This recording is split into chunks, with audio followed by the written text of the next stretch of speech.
والشجر فتهدي الضياء لها يا قمر أتعشقها.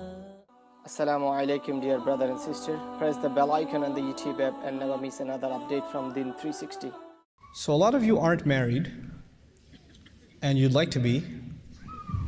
And so we're announcing. No,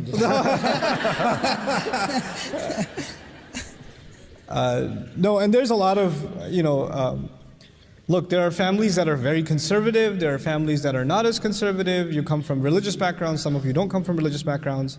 But the fact that you're here in an audience like this one means that you care about Islam. And you even if you want to get married, you'd like to do the right thing, right? And maybe you're interested in somebody. Maybe you're already talking to them. Maybe they're here with you. I don't know, but you're not married yet. So I wanted to actually, first of all, accept a reality. The reality of it is we're not living in righteous times, right? The Muslims, unfortunately, are dating. They are going out to dinner. They are chatting it up late at night, whatever it is they're doing. And it's happening. It's become a reality. And we have to deal with that reality. Our religion does not accept something that's wrong. And so I can't endorse something that's wrong. No, we don't have the right to, because this deen is bigger than us, right? We are in submission to Allah's principles. But at the same time, there are practical, this deen is also practical. Like it doesn't give people idealistic solutions, it gives them realistic solutions. This deen, at every step I study this deen, and any principle in this deen, I come away with this deen is so practical. It takes into consideration the realistic temptations of people, their tendencies, their temperaments, their situations, their difficulties. Allah did not send Islam to angels.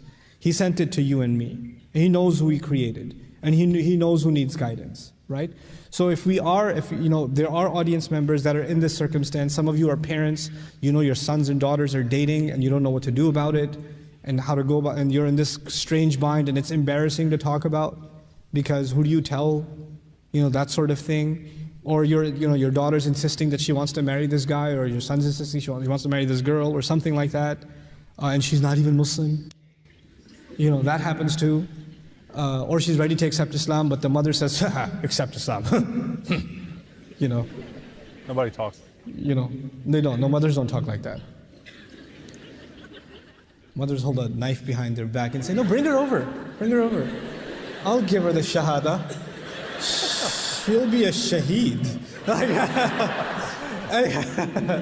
Hold on, can you act that motion out? Yeah, let me one time for camera. It was not on the mountains. Anyways.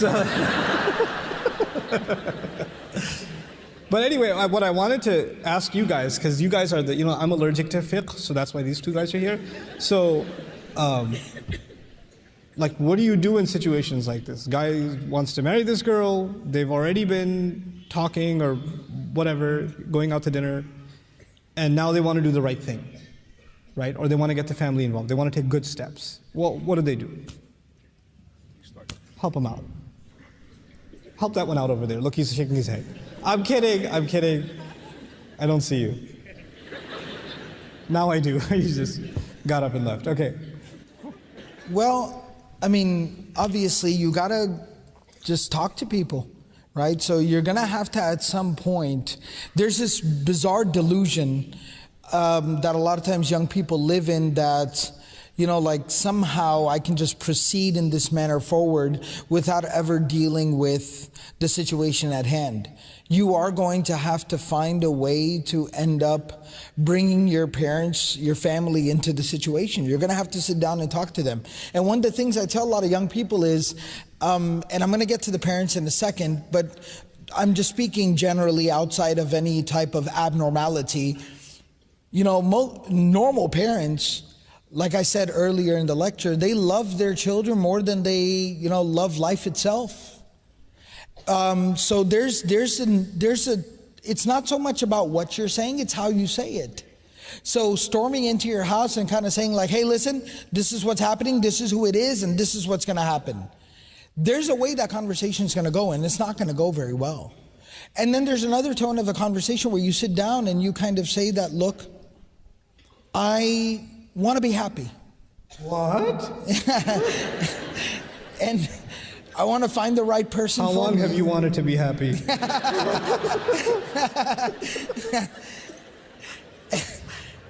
And I want to find the right person, and the last thing I'd want to do is hurt you or offend you in any way, but I really feel like this is the right person for me. I want you to help me out here, right? There's a chance that that conversation might go a little bit better. But that brings me to the other side of what he just demonstrated, that there's another reality. That your mom might be like Nouman. Yeah, exactly. That parents are not perfect. And that's probably one of the biggest taboos, that most taboo things you can say in the Muslim community, whether it be America or Singapore, right? Parents are not perfect. Nobody wants to hear that. Yeah, exactly. Exactly. So it's just a reality. And so that's where what I'll tell young people is, if you are trying to make things right, as you said, maybe you did things wrong, but now you're trying to make them right. Or maybe, mashallah, you're one of those young people who are trying to do things the right way from the very get-go, and your parents are they're not perfect and they're not being reasonable, then try to find some type of ally, right? But be careful not to kind of go with your own, but try to find some type of ally. And I have plenty of personal situations, meaning very close family and friends, community members, students, and things like that, whose parents were not being reasonable. I can say with 100% confidence, these young people, they were trying to do things the right way from the very get-go. They were being right, they were becoming correct, and the parents were not being reasonable. They, instead of just completely flying solo, they ended up trying to get some type of allies on their side. Maybe it was an uncle, maybe it was a grandparent, maybe it was the imam of the community, maybe it was somebody, right? Yeah, they did. You're trying to get around the subject like they didn't use you. They used you. I have the most amazing stories. I had a mom throwing plates at me. I was like dodging plates. It was amazing. Because the mom's like, okay, please tell him he can't marry her. And I said, well, actually, I just did their nikah. Yeah. I was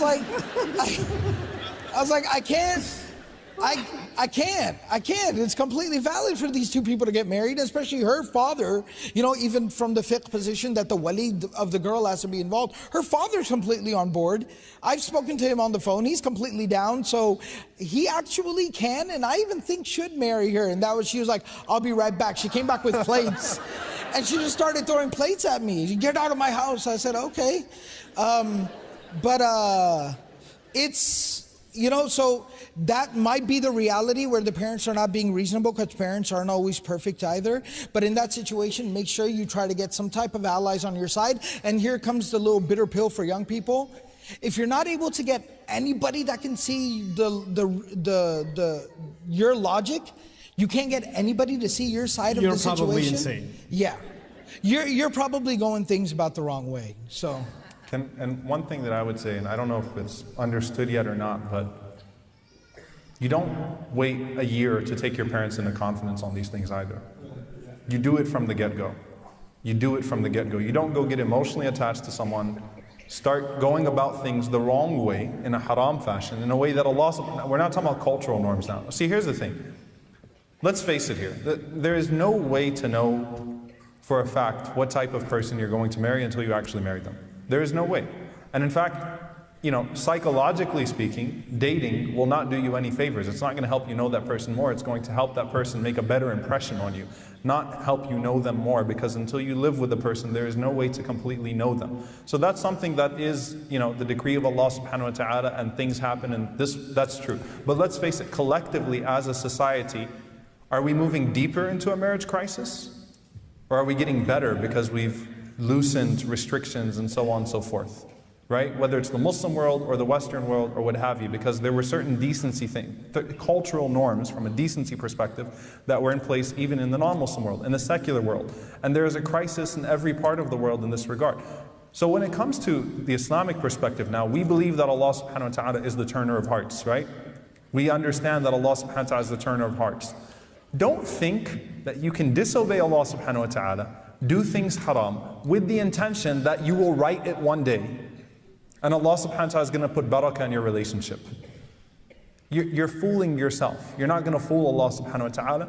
You are fooling yourself. Now there's a difference between two people, and even the Sharia makes a distinction here of two people that started something wrong and they generally made tawbah. And Allah left it ambiguous. They actually made tawbah. They actually repented. And it wasn't a tawbah that was conditional on me marrying this person. It was a tawbah of like, wow, I did something haram, astaghfirullah, let me now go and approach this right. It wasn't, fine mom, dad, I'm sorry, but I still need to marry that person.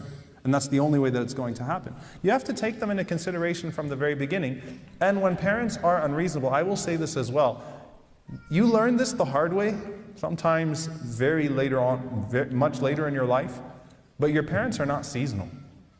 The whole world will turn their backs on you before your parents turn their backs on you. And you will learn that the hard way, right? Many, many times in life. With friends, sometimes with spouses, with whoever it may be, with mashayikh, with your teachers, with your closest friends. You will find that other people will be seasonal at times. Your parents will never be seasonal. They will not, even when your parents say, I'm not going to talk to you because you've decided to go forth with this, they don't really mean it. Right? They're saying that as a threat, hoping that you'll recognize the situation. Now, when parents are wrong, when they're dead wrong, and when they're standing in the way of something that is halal, something that is completely pure, something that's been pursued in the right way, then at that point, there is the option in Islam to override them through a particular process. But even then, you have to ask yourself if it's worth it. Even then, if you have to ask yourself if it's worth it. So I have a tough question for both of you. What's that? I have a hard question for both of you. Okay. There are people in the audience, inshallah they're not, but there are people in the ummah that are dating for a long time, a year, 2 years, 3 years. And the first advice that comes in my head is just get married. Doesn't matter who says what. Because you're clearly not going to let each other go. I totally disagree. You don't? I completely disagree. That's setting them up, that's giving a temporary solution. You'll make them happy for now, but their relationship is going to fall apart. Look, I do marriages and divorces. I've been doing it for 10 years, personally. And most of the time when we gave in and said, okay, fine, just let them get married, they were divorced within 3 months because they've already gotten past all the rosy part of the relationship. What I would say instead is that you have to step back and seek rational advisors, like Sheikh Abdul Nasir said, that will let you know if whether or not this is a good idea or not. And if it's a good idea, and if the fundamentals are there and the foundations are there, and you can work through it and so on and so forth, then it's better for you not to make a long-term mistake, something that's going to damage you for the rest of your life, just because you made a short-term mistake and it's going to hurt you to get away from that. Man taraka shay'an lillah, awadahu Allahu khayran min. You leave something for Allah, Allah subhanahu wa ta'ala gives you something better than that. So look, if you've been in a relationship for a very long time and you really feel bad, you want to make tawbah, take a step back, ask Allah sincerely for forgiveness, then try to approach it rationally. Seek advice from people, whether or not you think this can be a good marriage or not going forward. Don't try to just take the pill that's going to make you feel good now and let you get married and then everything falls apart because you did not. Marriage is a rational decision. Marriage is not an emotional decision. It is supposed to be a rational decision. It's not supposed to be an emotional decision. So that's the point here. You look for compatibility. What is the main reason that people fall apart in relationships? Compatibility, correct? Lack of compatibility. You look for compatibility. You can't find that if... All right, I'm just going to stop now. No, I'm listening. I'm totally listening. You can't determine whether or not a person is compatible if the only thing you've seen are roses and nice restaurants and sneaking off into movie theaters and having conversations where half of the conversation is just fluff. No, it's you can't determine. Yeah, when you're in the situation, you're basically blinded by your own emotions and what's going on, right? So what you're saying is, like we see this in any situation, you bring in a fresh set of eyes, you bring in a fresh, different outsider's perspective. We know that in business all the time. You bring in a consultant who's not in the company, right? Who can. It's not, but there are certain human realities, right? And the human reality about when you are in an experience, when you are experiencing it at that moment, there are certain blinders that you have on. You're just not being able to see the big picture here. Here's the thing. Here's why I disagree with both of you. And I'm totally okay with disagreeing with people. I have learned to revel in disagreement. It is my dessert. So. How many marriages and divorces have you done? Oh.